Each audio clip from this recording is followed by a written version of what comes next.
Hello everyone, నమస్తే. Welcome to our channel. నేను మీ పల్లవి. ఈరోజు వీడియో పోషకాలను పెంచి దృఢత్వాన్ని ఇచ్చే ఒక మంచి మిలెట్ దోశతో మీ ముందుకైతే వచ్చేసానండి. ఈ మిలెట్ దోశను ప్రిపేర్ చేసుకోవడం చాలా అంటే చాలా ఈజీ. శరీరానికి బలాన్ని పెంచే అన్ని రకాల చిరుధాన్యాలని మనం ఈ దోశలో తీసుకోవడం వల్ల హెల్త్కి హెల్త్, రుచికి రుచి చాలా చాలా బాగుంటుంది. మన పూర్వీకులు ఎందుకు అంత దృఢంగా ఉండేవారు అంటే, ఈ చిరుధాన్యాలను రెగ్యులర్‌గా తీసుకునేవాళ్ళు కాబట్టి అంత దృఢంగా ఉండేవాళ్ళు. సో, మనం కూడా అలా ఉండాలి అనుకుంటే, ఈ చిరుధాన్యాలనన్నిటిని రెగ్యులర్‌గా తీసుకోలేము కదా! అందుకని మనం ఈ దోసతో ఇలా అన్నింటిని ఒకేసారి దోసలో ప్రిపేర్ చేసుకొని తీసుకున్నామంటే, మనం కూడా ఎవ్రీ డే ఈ ప్రోటీన్స్ ఉన్న చిరుధాన్యాలనైతే మనం తీసుకోవచ్చు. మిల్లెట్ దోసను రెడీ చేసుకోవడానికి ముందు రోజే ఈ చిరుధాన్యాలను నానబెట్టుకోవాల్సి ఉంటుంది. సో, ఇక్కడ మిల్లెట్ దోసకొచ్చేసి నేను ఒక కప్పు రాగులు, ఒక కప్పు జొన్నలు, ఒక కప్పు పెసరపప్పు, ఒక కప్పు మినపప్పు, అదేవిధంగా ఒక కప్పు బియ్యాన్ని తీసుకున్నాను. రేషన్ బియ్యం అయితే దోస చాలా బాగా వస్తుంది. అదేవిధంగా 1 స్పూన్ మెంతులు తీసుకున్నాను. వీటన్నిటిని ఇలా సేమ్ క్వాంటిటీలో తీసుకున్నాను నేనైతే. మీకు కావాల్సిన క్వాంటిటీలో తీసుకోవచ్చు. సో, ఈ విధంగా అన్నీ 1 కప్పు తీసుకోవాలి. ఇంకా దీంట్లో మనం కందిపప్పు, పెసరపప్పు, ఇంకా శనగపప్పు అలాంటివి కూడా వేసుకోవచ్చు. కొర్రలు అలాంటివి ఉంటాయి కదా! వాటిని కూడా వేసుకొని మనం దోసని రెడీ చేసుకోవచ్చు. నేనైతే వీటితో ఈరోజు దోస చేసి చూపిస్తున్నాను చూడండి. ఈ మిల్లెట్ దోస కోసం అయితే ముందు రోజే వీటిని తీసుకొని శుభ్రంగా కడిగాలి. తర్వాత ఈ మిల్లెట్ దోస కోసం ఇవే తీసుకోవాలని అయితే ఏమీ లేదు. వీటితో పాటు ఇంకా వేరే ఏమైనా కూడా తీసుకోవచ్చు. చిరుధాన్యాలు ఉంటాయి కదా! సో, మనం ఏ చిరుధాన్యాలనైనా సరే తీసుకోవచ్చు. మనకి పోషకాలను పెంచే చిరుధాన్యాలను వేటినైనా సరే తీసుకొని మనం దోసని ప్రిపేర్ చేసుకోవచ్చు. సో, వాటినైతే తీసుకొని చక్కగా 3, 4 టైమ్స్ అలా శుభ్రంగా వాష్ చేసుకోవాలి.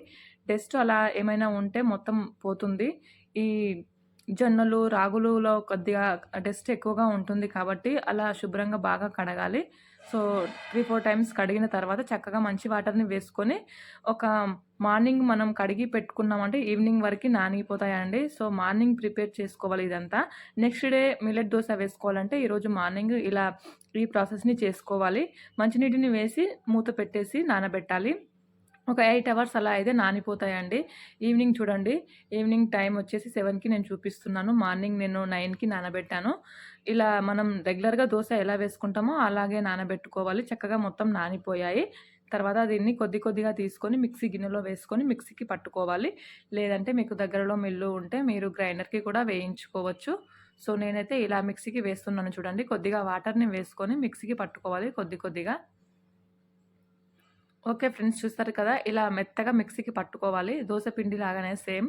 కానీ ఈ మిల్లెట్ దోస టేస్ట్ చాలా బావుంటుందండి. అండ్ అన్నిటికన్నీ ఉంటాయి. ఇంకా ప్రతి ఒక్కటి వేసుకొని మనం చేస్తాం కాబట్టి ఇంకా టేస్ట్ ఇంకా బావుంటుంది. సో, అలా పిండి మొత్తం మిక్సీకి పట్టేసి మొత్తం ఒకసారి కలిపేయాలి. ఒక స్పూన్ తీసేసుకొని మొత్తం బాగా కలుపుకోవాలి. సో, పిండి అయితే ఈ విధంగా రెడీ అయింది చూడండి. మెత్తగా పట్టేసాను. ఈ విధంగా కలిపేసిన తర్వాత దీనిపైన మూత పెట్టేసి ఒక ఓవర్ నైట్ మొత్తం అలా మూత పెట్టేసి ఉంచాలి. ఈ పిండి మొత్తం ఫర్మిట్ అవ్వాలి కాబట్టి ఓవర్ నైట్ మొత్తం అలా మూత పెట్టేసి ఉంచాలి. మిక్సీకి వేసుకునేటప్పుడు వాటర్‌ని కాస్త తక్కువనే వేసుకోవాలి. సో, చూడండి నెక్స్ట్ డే మార్నింగ్ చూపిస్తున్నాను. పిండి అయితే ఇలా ఫర్మిట్ అయింది చూడండి. ఎంత చక్కగా ఇలా రెడీ అయిపోయిందో.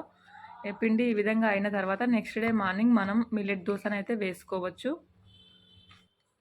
ఇలా ఈ పిండిని ఒకరోజు మనం రెడీ చేసి పెట్టుకున్నామంటే 5, 6 డేస్ అయితే మనం ఈ దోసనైతే ప్రిపేర్ చేసుకోవచ్చండి. వీక్లీ మనం వన్స్ రెడీ చేసి పెట్టుకున్నామంటే వీక్ మొత్తం కూడా ఈ దోసలు వేసుకోవచ్చు. చాలా బావుంటాయి. తర్వాత మనకి కావాల్సినంత పిండిని వేరే గిన్నెలోకి తీసేసుకొని కొద్దిగా వాటర్‌ని వేసుకొని కొద్దిగా ఉప్పును వేసుకోవాలి. మొత్తం బాగా కలుపుకోవాలి. వీడియోలో చూపిస్తున్నట్లుగా పిండిని మొత్తం బాగా కలిపేసుకోవాలి. ఆల్మోస్ట్ అందరికి తెలిసే ఉంటుందనుకోండి. దోసలు ప్రిపేర్ చేస్తూ ఉంటారు కదా! సో, సేమ్ దోస పిండి టైప్‌లో ప్రిపేర్ చేసేసుకోవాలి. అండ్ ఇలా పిండిని మొత్తం రెడీ చేసుకున్న తర్వాత స్టవ్ ఆన్ చేసుకొని ప్యాన్ పెట్టుకోవాలి. అండ్ నేను ఇక్కడ వచ్చేసి ఈ దోసలోకి పచ్చిమిరపకాయల పచ్చడి అయితే చేస్తున్నానండి. ఈ దోసలోకి ఆ పచ్చడి చాలా బావుంటుంది. అందుకని అదే చేస్తున్నాను. అండ్ పల్లి చట్నీ కూడా బావుంటుంది. నేను వచ్చేసి పచ్చిమిరపకాయల పచ్చడి అయితే చేసేసాను. తర్వాత దోస పెంకు పెట్టేసి మనం దోస వేసుకున్న మాదిరిగానే వేసేసుకోవాలి. చాలా చక్కగా వస్తుంది. సేమ్ దోస ఎలా ఉంటుందో అలా ఉంటుంది. కానీ టేస్ట్ మాత్రం మారుతుంది. మనం ఈ చిరుధాన్యాలన్నింటిని వేసాము. అండ్ చాలా బావుంటుంది దోస. టేస్ట్ కాస్త డిఫరెంట్‌గా ఉండి చాలా బావుంటుంది. కాస్త ఆయిల్‌ని వేసుకోవాలి. లేదంటే నెయ్యిని కూడా వేసుకోవచ్చు. వీలైతే కారం పొడిని కూడా వేసుకోవచ్చు. ఈ విధంగా దోస అయితే రెడీ చేసుకోవాలి. ఈ దోసని 2 వైపులా అయినా కాల్చుకోవచ్చు. లేదంటే వన్స్ కాల్చినా సరిపోతుంది. ఇలా మొత్తం మనకి కావాల్సినన్ని దోసలైతే వేసుకోవాలి. సో, చూసారు కదా ఫ్రెండ్స్, దోస చాలా చక్కగా వచ్చేసింది. ఈ విధంగా దోసలు రెడీ చేసుకుంటే మనకి హెల్త్‌కి హెల్త్, రుచికి రుచి చాలా అంటే చాలా బావుంటుంది. సో, పిల్లలు కూడా చాలా ఇష్టంగా తింటారు. పిల్లలకి స్పెషల్లీ ఈ దోసలు చాలా బలమండి. నార్మల్ మినప దోస కంటే ఇలా మిల్లెట్ దోస పెట్టండి. పిల్లలు చాలా దృఢంగా అవుతారు. అండ్ విటమిన్స్ కూడా మనకి చాలా ఎక్కువగా ఉంటాయి వీటిలో. నేను నెక్స్ట్ దోస వచ్చేసి కాస్త కారం పొడిని, మసాలా కారం పొడి వేసి, మసాలా కారం పొడి దోస కూడా వేశాను. మనం దీంట్లో ఎగ్ దోస కూడా ప్రిపేర్ చేసుకోవచ్చు. అండ్ ఉప్మా దోస, అలా ఆలు దోస ఏదైనా సరే మనం నెక్స్ట్ దీంట్లో పెట్టేసుకొని రెడీ చేసేసుకోవచ్చు. ఈ దోసల వీడియో మీకైతే నచ్చిందని అనుకుంటున్నాను. సో, ఈ మిల్లెట్ దోస వీడియో గనుక మీకు నచ్చినట్లయితే లైక్ చేయండి. And me friends and family మెంబర్స్‌కి షేర్ చేయండి. అండ్ నెక్స్ట్ వచ్చేసి మీరు గనక నా ఛానల్‌ని ఫస్ట్ టైమ్ చూస్తున్నట్లయితే ప్లీజ్ సబ్స్క్రైబ్ చేసుకోండి. వీడియోకైతే ఒక లైక్ చేయండి. Okay friends, thank you for watching my total video.